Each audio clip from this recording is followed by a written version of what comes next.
পাকা কুমড়ো দিয়ে তো আমরা অনেক কিছুই খেয়েছি, বাট কাঁচা কুমড়ো কিন্তু আমার ভীষণ প্রিয়। চলো আজ তোমাদের দেখাই আমার পছন্দের কাঁচা কুমড়ো দিয়ে মৌরলা মাছের একটা রেসিপি। আমি মানসী চলে এসেছি আবারও একটা নতুন রেসিপি নিয়ে। প্রথমে চুনো মাছগুলোকে ভালো করে ধুয়ে আলাদা করে রাখবো এবং কাঁচা কুমড়ো, আলু, পেঁয়াজ, লঙ্কা এভাবে কেটে আলাদা করে নেব। তারপর ছাঁকা তেলে চুনো মাছগুলোকে ভালো করে ভেজে তুলে রাখবো। ভালো করে ভাজা হয়ে গেলে আলাদা করে তুলে রাখার পর সেই তেলেই একটুখানি পাঁচ ফোড়ন দিয়ে দেবো। পাঁচ ফোড়ন দিয়ে তারপরে কুচনো পেঁয়াজগুলো এবং আলুগুলো একসাথে দিয়ে দেবো।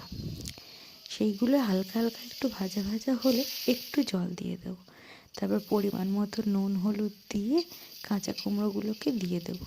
আবারও একটু ভালো করে কষিয়ে নেব, একটু ভাজা ভাজা হবে, তারপর জল ঢেলে দেবো। তারপর দেখব তুলে কুমড়োটা সিদ্ধ হয়েছে কিনা। যদি সিদ্ধ হয়ে যায় তাহলে ভেজে রাখা চুনো মাছগুলো মানে মৌরলা মাছগুলো দিয়ে দেবো। ব্যাস এপিট ওপিট নাড়লেই রেডি কাঁচা কুমড়ো দিয়ে চুনো মাছের।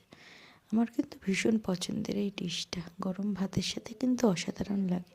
দেখা হচ্ছে নেক্সট